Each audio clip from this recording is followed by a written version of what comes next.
the language that you grew up speaking, is this gift that you get without even knowing it, that contains not just written history of your people, but also experiential history and coded kind of access to the vision and the understanding of the world that your distant ancestors had.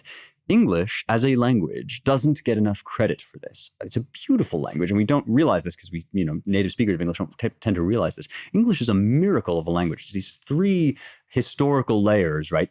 Many of our most basic words come from Old English, and some of our monosyllabic words like go comes from the Old English gan. Hall, right? The hall of Herat is hell in Old English. Shadow. Some of these lovely kind of basic bedrock, these earthy words that we have come from Old English.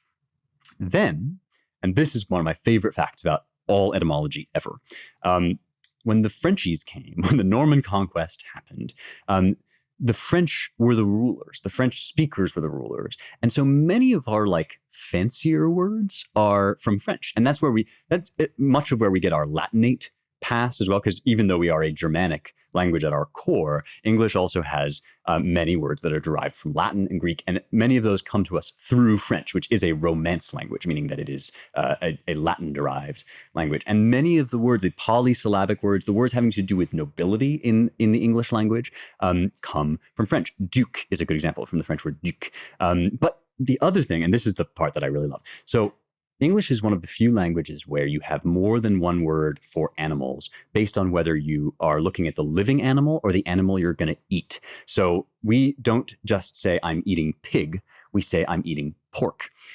The words that have to do with the food that was prepared are often French-derived words, and the words that have to do with the livestock are often Germanic, Anglo-Saxon words, because when the French conquered, they were the nobility who were doing the eating. They were eating the pork, but the farmers who were out raising the pigs were the Germanic tribes, and so we get these German words for livestock and these French words for food. And that's just one example of the history of our peoples coded into the way that our language works. It's a remarkable thing.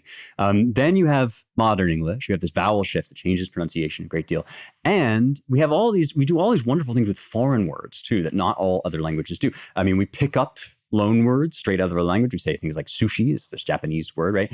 We do all these interesting things with Chinese. You may not have known this, but for example, long time no see is just a direct translation of a Chinese saying, "Haozhou bujian," which means something like "long time no see." Brainwashing, "xinao," is this Chinese word, basically directly translated into English.